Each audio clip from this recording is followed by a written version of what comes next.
ఇక మాచర్ల విషయానికి వస్తే మాచర్లలో వైఎస్ఆర్సీపీ పరమైంది.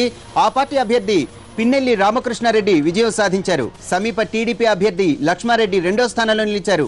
ఈసారి ఎన్నికల్లో విచిత్రమైన పరిస్థితి నెలకొంది. బాబాయ్ అబ్బాయి ఇద్దరూ పోటీ పడడం విశేషం, కానీ అబ్బాయికే విజయం వరించింది.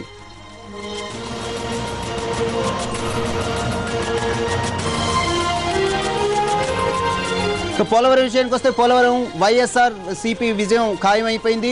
ఇక ఆ పార్టీ అభ్యర్థి బాలరాజు గెలుపొందారు. 2 మార్లు ఎమ్మెల్యేగా ఉన్న బాలరాజు వ్యక్తిగతంగా ప్రతికూలత ఉన్న జగన్ సెంటిమెంట్, అలానే టీడీపీ మాజీ ఎమ్మెల్యే సింగనుదర వైఎస్ఆర్లో చేరిక అడ్వాంటేజ్ గా మారడంతో ఆయన గెలుపు సులువైంది. ఇక్కడ కాంగ్రెస్ వ్యూహాత్మకంగా నూపా పార్వతి అనే గిరిజన విద్యావంతురాల్ని నిలబెట్టిన ఫలితం మాత్రం లేకపోయింది. ఆమెకు మద్దతుగా సీనియర్ నాయకుడు ఎంపీ కావూరి పర్యటనలు పెద్దగా పనిచేయలేదు. టీడీపీ అభ్యర్థి మొడియం శ్రీనివాస్ ఎక్కడా పోటీ పడలేకపోయారు. జిల్లా నాయకత్వంలో విపరీతమైన వర్గ విభేదాలు, అలానే టీడీపీ హయాంలో రైతులకు ఏమీ చేయలేదన్న అసంతృప్తి ఆ పార్టీ కొంపముంచాయి.